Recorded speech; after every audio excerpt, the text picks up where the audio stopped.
ஹல்லேலூயா. ஆண்டவரும் இரட்சகருமான இயேசு கிறிஸ்துவின் நாமத்தில் உங்களை வாழ்த்துகிறேன்.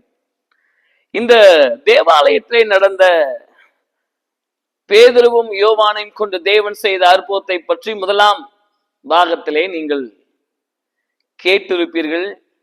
உங்கள் ஜெப நேரத்தை சரி செய்து கொண்டிருப்பீர்கள் என்று கிறிஸ்துவுக்குள் நான் விசுவாசிக்கிறேன்.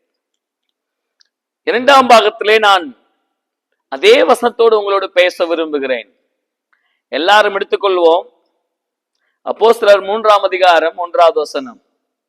பிள்ளைகளே, சகோதரர்களே, சகோதரிகளே, வசனத்தை எடுக்கணும். என்னை ஏமாத்த கூடாது. நான் யூடியூப்ல தான் பேசுறேன் அப்படின்னு சொல்லி நீங்க ஏமாத்த கூடாது. என்ன வசனம் எடுத்துட்டீங்களா?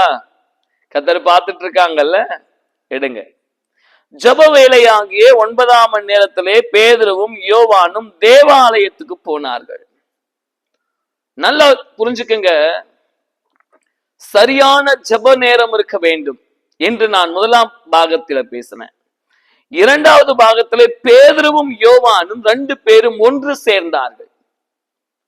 இவங்க தனித்தனியா போகல. அற்புதம் நடந்ததற்கு முக்கியமான காரணம் இவங்க 2 பேரும் தான். தேவன் இவர்களை பயன்படுத்தினார். ஆமா, இந்த பூமியில பேதுருவும் யோவானும் தான் ஆண்டவராக இயேசு கிறிஸ்துவின் நாமத்தில் அற்புதத்தை செய்தார்கள்.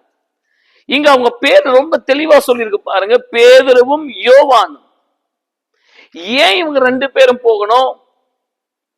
தேவனுக்கு சபையில அற்புதத்தை செய்யணும்னா சகோதரர்களுக்குள்ளும் சகோதரிகளுக்குள்ளும் ஒரு மனம் தேவை. ஊழியக்காரர்களுக்குள்ள ஒரு மனம் தேவை. தேவனுடைய பிள்ளைகளே, சபை மறந்து போன ஒரு விஷயம் உண்டு, அல்லது தேவ பிள்ளைகள் மறந்து போன ஒரு விஷயம் உண்டு. அது என்ன தெரியுமா? ஒரு மனம். நிறைய பேருக்குள்ள ஒரு மனமே கிடையாது. ஆனா ஆதி அப்போஸ்தலர் நாட்கள்ல 1ஆம் அதிகாரம் 2ஆம் அதிகாரம் 3ஆம் அதிகாரம் எல்லாம் நீங்க படிச்சீங்க அப்படின்னா, அவர்கள் ஒருமனப்பட்டு தேவனை துதித்தார்கள் என்று வாசிக்க முடியும். ஸ்தோத்திரம். 2ஆம் அதிகாரத்துல 1வது வசனம் பாருங்க, அவர்கள் ஒருமனப்பட்டு ஓரிடத்தில் வந்தார்கள் வாசிக்கிறோம். 47வது வசனத்துல எல்லாம் ஒருமனப்பட்டு சபைக்கு, 46ஆம் வசனத்துல ஒருமனப்பட்டவர்களா தேவாலயத்துல வந்தாங்கன்னு வாசிக்கிறோம்.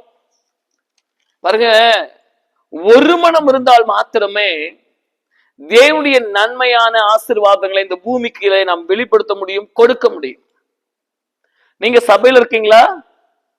விசுவாசிகளா இருக்கீங்களா? ஊழியம் செய்றீங்களா? மூப்பர்களா இருக்கீங்களா? வாலிபர்களா இருக்கீங்களா? உங்களுக்குள் ஒரு மனம் தேவை. ஆமென். ஒரு மனம் இருந்தால் மாத்திரம்தான் உங்களை தேவன் ஆஸ்வதிக்க முடியும். ஒரு மனம் இருந்தால் மாத்திரம்தான் தேவன் உங்களை பயன்படுத்த முடியும். வாசித்து பாருங்கள், மத்தேயு 18ஆம் அதிகாரம். நான் எடுத்துக்கிறேன் உங்களோட. மத்தேயு 18ஆம் அதிகாரம், ஸ்தோத்திரம், 20வது வசனம். ஏனெனில் 2 பேராவது 3 பேராவது என் நாமத்தில் எங்கே கூடியிருக்கிறீர்களோ அங்கே அவர்கள் நடுவிலே இருக்கிறேன் என்றார். தேவனுடைய பிள்ளைகளே, ஆண்டவர் சொன்னாரு, நீங்க 2 பேரோ 3 பேரோ நீங்க கூடி இருக்கிற இடத்துல நான் அங்க இருப்பேன். நீங்க ஒருமனப்பட்டாவே போதும், தேவன் அங்கே அற்புதம் செய்ய வந்து விடுவார். முதலாவது ஜெபிக்க ஒரு சரியான நேரத்தை தேர்ந்தெடுத்துக் கொள்ளணும்னு பேசினேன். இப்ப சொல்றேன், நீங்கள் ஒருமனப்படணும். ஒருமனப்பட்ட அவங்க மத்தியிலே நமக்குள்ள பிரிவினை இருக்கக்கூடாது. அவர் ஏழை, அவர் பணக்காரன், அவர் மேல் சாதிக்காரன், இவர் கீழ் சாதிக்காரன், அவர் கருப்பு, இவர் சிவப்பு என்கிற வேற்று கருத்து நமக்குள் இருக்கவே கூடாது. சபையிலே கூடி வருகிற நமக்கு ஒரு மனம், இருவர் ஒருமனப்பட்டால் அங்கே அவர் இறங்கி வருவார். நீங்க எத்தனை பேர் ஆமேன் சொல்ல முடியும்? எத்தனை பேர் ஆமேன் சொல்ல முடியும்? இன்னைக்கு பூமியில செத்து போன ஒரு விஷயம் ஒரு மனம் இல்லாதது, சுபாவத்தில் அன்பில்லாதது, சுபாவத்தில் ஐக்கியம் இல்லாதது. நானும் என் பிதாவும் ஒன்றாய் இருக்கிறது போல நீங்களும் ஒன்றாய் இருக்க வேண்டும் என்று இயேசு கிறிஸ்து சொன்னாரே, அதுபோல சபையில் இருக்கிற எல்லாரும் ஜாதி பேதம் பார்க்காமல், இனம் பார்க்காமல், பணம் பார்க்காமல் ஒருமனப்பட்டால் கர்த்தர் உங்களை கொண்டு பல அற்புதங்களை செய்ய முடியும். ஆமென். ஐயோ, இன்னைக்கு பிரச்சனையே அதாங்க. ஒரு மனமே கிடையாது. சபையில அட்ஜஸ்ட் பண்ணி விட்டு கொடுத்து போற குணமே கிடையாது.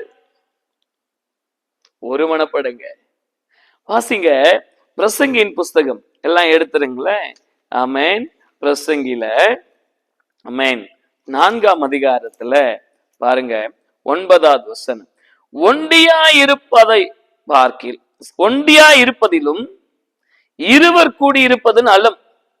அவருடைய பிரயாசத்தினால் அவர்களுக்கு நல்ல பலன் உண்டாகும்.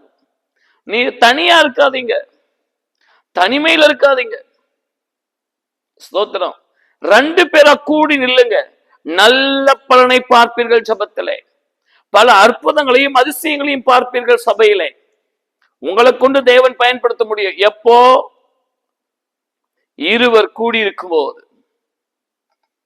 இருவர் கூடி இருக்கும் போது, ஒருமனப்படும் போது, ஒருவருக்கு ஒருவர் விட்டு கொடுத்து போகும்போது பாருங்க, அவர்களுக்கு நல்ல பலன் உண்டாகும். ஏன்னா ஒருவன் விழுந்தால் அவன் உடனாளி அவனை தூக்கி விடுவான். ஒண்டியாயிருந்து விழுகிறவனுக்கு ஐயோ, அவனை தூக்கிவிட துணை இல்லையே. தனிமையில இருக்காதீங்க. சபையில இருக்கீங்கன்னா நான் உண்டு என் வேலை உண்டுன்னு போறேங்க, எனக்கும் அதுக்கு சம்பந்தம் இல்லைன்னா உங்களை வச்சு தேவன் எதையுமே செய்ய முடியாது.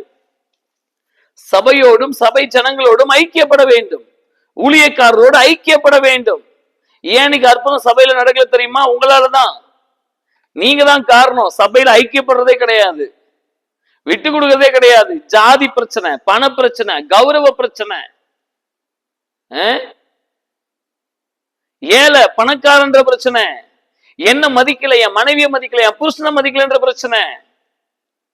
ஒரு மனம் இது எல்லாம் எதிர்பார்க்காது, விட்டு கொடுக்கும், ஒருமனப்படும், சரி செய்து கொள்ளும். அப்படி செய்யும் போது தேவன் நம்மையும் பேதுருவையும் யோவானையும் பயன்படுத்த உண்மையுள்ளவராயிருக்கிறார்.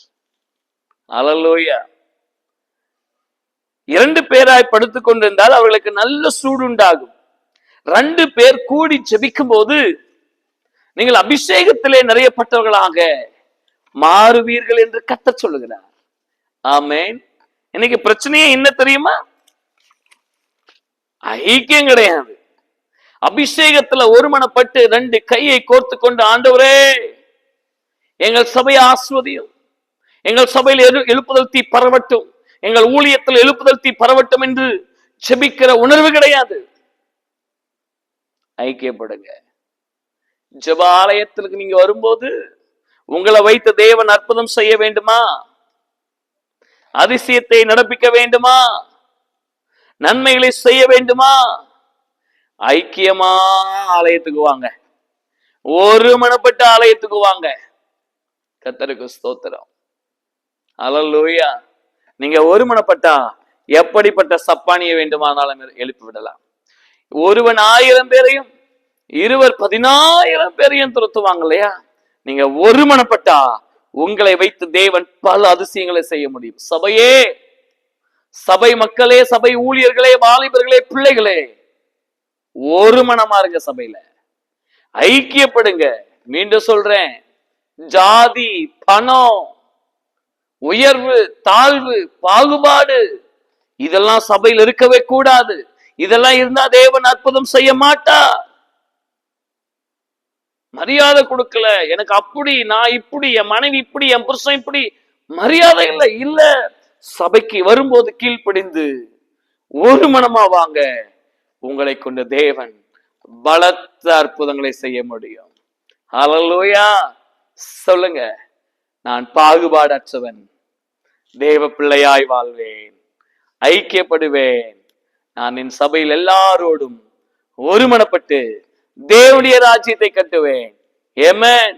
God bless you.